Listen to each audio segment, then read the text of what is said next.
Sabay-sabay natin alamin ang mga kaganapan na nangyayari sa ating bansa.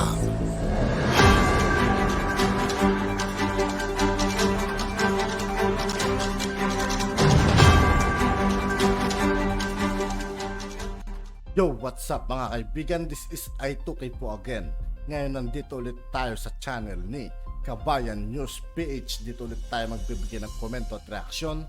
Pero bago ang lahat ng yan mga kaibigan, sa lahat ng hindi pa nakasubscribe kay Kabayan News PH, mag-subscribe na po tayo at huwag nyo rin pong kalimutan mag-subscribe dito sa aking channel. Simulan na natin mga kaibigan.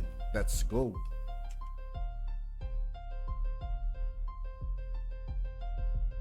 Lang na ang mga masasayang araw ni Kibuloy. The PNP in Davao previously expressed its willingness to work with other law enforcement agencies in arresting the Kingdom of Jesus Christ leader. Tiwala ako na matutupad ito at mahuhuli si Kibuloy.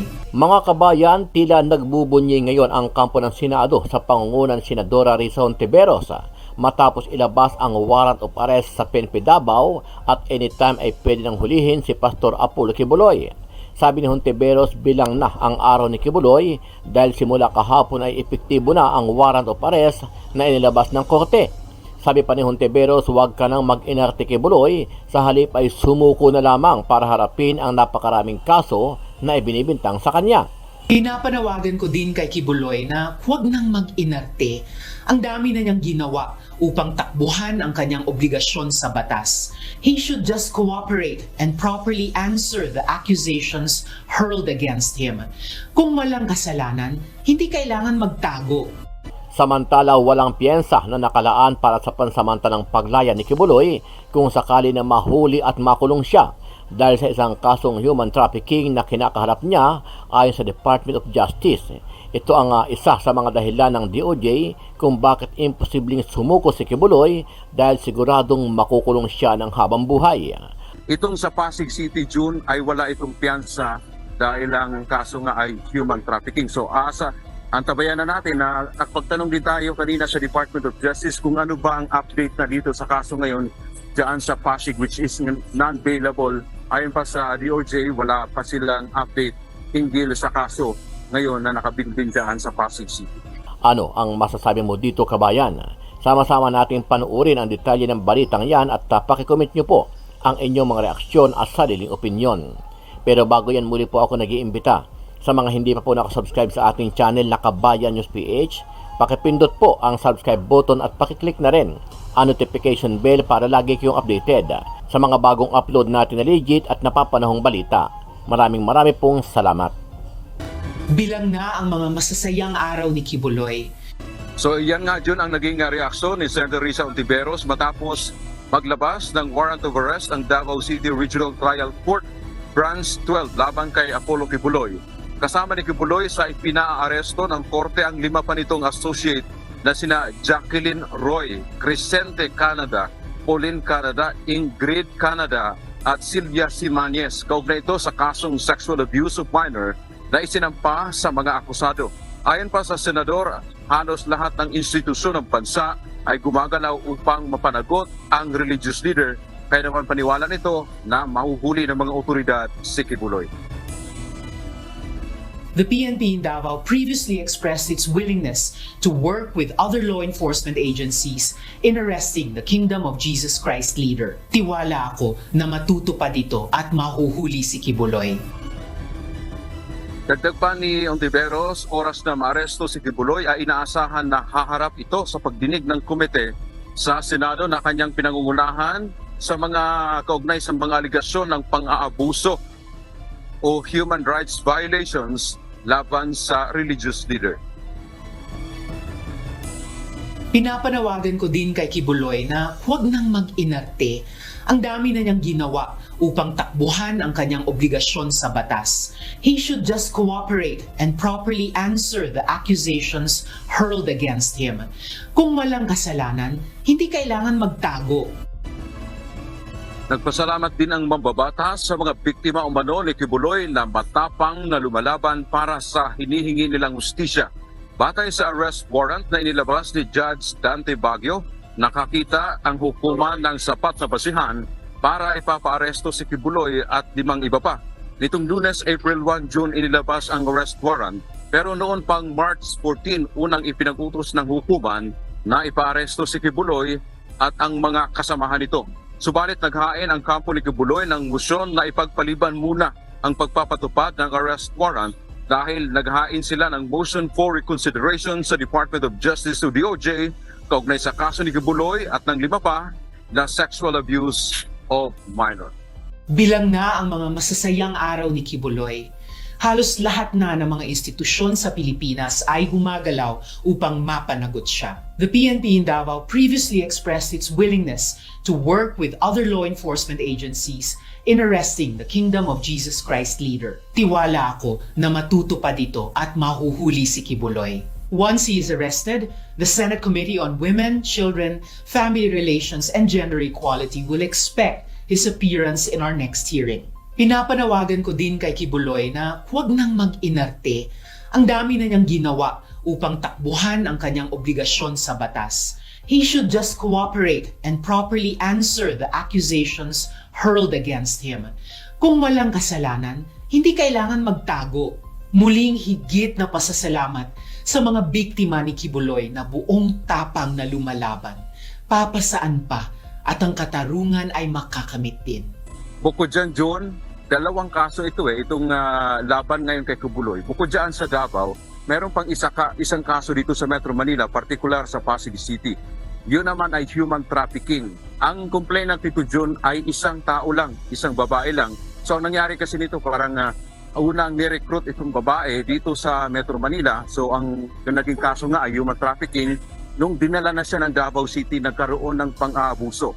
Itong sa Pasig City, June, ay wala itong piyansa dahil ang kaso nga ay human trafficking. So antabayan na natin na pagtanong din tayo kanina sa Department of Justice kung ano ba ang update na dito sa kaso ngayon dyan sa Pasig, which is non-bailable. Ayon pa sa DOJ, wala pa silang update hinggil sa kaso ngayon na nakabinbin dyan sa Pasig City. Yung nating update mula dito sa Manila, balik sa June. Oo nga, Dante, yun nga sana ikaklaro ko kanina dahil yung sinasabi mo nga, yung 2 kaso sa Davao ay pwedeng magpiyansa. Samantalang itong nasa Pasig na human trafficking ay walang piyansa. Meron bang, meron na bang kailan ilalabas yung arrest warrant dito, Dante? Alam mo, Jun, yan din ang ating tinatanong sa Department of Justice kung ano na ba, gumugulong na rin ba yung kaso. Ang sinasabi naman dito ng DOJ noong nakaraang araw ay nag-umpisa na yung proceeding ng korte dito sa mga kaso na ito. So antabayan na natin, baka sa mga susunod na mga araw ay maglabas na rin ng arrest warrant ang korte kapag nakakita ng sapat na batayan doon sa human trafficking naman na kaso ni Kibuloy dyan sa Pasig City, June. Dante, sa inyong pakipagpanayam sa Department of Justice, may naitanong na ba na halimbawang ganitong senaryo, Dante? Alam naman natin na wanted din si Ginoong Kibuloy sa FBI o ng FBI sa Amerika dahil sa trafficking din, di ba? Dante? So, pagka ganun bang sitwasyon, halimbawa maaresto si Kibuloy dito sa Pilipinas at nag-request ngayon ng Amerika ng extradition, ano mangyayari dyan, Dante? Saan siya lilitisin? Magiging prevailing ba ang korte sa Pilipinas o sa Amerika? Sa magkaibang kaso na yan, Dante. Yes, June, alam mo, magandang katanungan nga rin yan. Yan yun yung tinatanong natin actually, June. Kanina, sa Department of Justice, ano bang mangyayari ngayon? Dahil nga, marami rin kaso ni Kibuloy dyan sa Amerika, mahigit 4 na po yata, June. At saka, wanted siya sa FBI. Ano ba ngayon ang susundin? Ano ba ang susundin ng pamahalaan ng Pilipinas? Ang extradition ba? O sige nila si Kibuloy dito sa Pilipinas? Yun nga ang hindi pa rin nasagot ng Department of Justice. Ang sinasabi ng DOJ, titingnan na lang natin kung darating na tayo sa puntong yan. Ang sinasabi nga nilang, we will cross that bridge when we get there. Yun yung sinasabi ng Department of Justice. Ang sinasabi naman, ang unang sinabi dyan ng DOJ, June, sa halip na, kumbaga, pag-usapan natin itong extradition, Bakit hindi muna natin pagtuunan ng pansin unang-una itong ating bakuran? Ito nga ang kaso ngayon ni Kibuloy na nakabinbin dito sa Pilipinas. Kaya nga agad nilang ni-review yung kaso ni Kibuloy na nakabinbin sa kanilang ilang taon na. At yan nga, mga ilang buwan lang o isang buwan nga lang ata, mahigit yun, naglabas na ng arrest warrant ang korte kaugnay dyan. So sa ngayon ay wala pang formal o opisyal na pahayag ang DOJ matapos maglabas ng arrest warrant ang korte kung ano ba yung kanilang susunod na magiging hakbang. Pero ang sinasabi dito ng DOJ nga, Jun, ay uunahin muna natin asikasuhin yung kung ano ang nasa ating bakuran. So ang ating nakikita dito, prioridad nila itong kaso ngayon ni Kibuloy dito sa Pilipinas dahil nga seryoso naman ang mga aligasyon ay yun yung nabanggit ng DOJ laban dito sa religious leader. Jun. Doon sa 5 akusado, 5 individual na kasama ni Apollo Kibuloy na akusado sa kasong child abuse. Ngayong hapon na ay 3 na ang nasa kamay ng mga otoridad na bilang dito ang National Bureau Investigation at Pier O11 dito sa Davao. Habang ayon naman sa NBI, hanggang ngayon ay hindi pa nila tukoy ang kinaroroonan ni Apollo Kibuloy. Naisilbi na ng mga tauhan ng National Bureau of Investigation, Davao City Police at Pier O11 ang warrant of arrest na inilabas ng Davao City Regional Trial Court. Nakalagay sa warrant of arrest ang 6 na akusado sa kasong child abuse, kabilang na ang religious leader na si Apollo Kibuloy, sina Jacqueline Roy, Ingrid Canada, Crescente Canada, Pauline Canada at Sylvia Simanes. Itong hapon nahuli ng mga otoridad si Barangay Captain Crescente Canada sa kanyang bahay sa Barangay Tamayong. Samantala, sina Pauline Canada at Sylvia Simanes ay kusang sumuko sa Tapos na. At yun nga po mga kaibigan, dito po nagtatapos ang ating reaction video. Muli ako po si I2K ng Sundalo ng Dunggalo. Maraming salamat sa patuloy na pagsuporta. Yeah, peace out!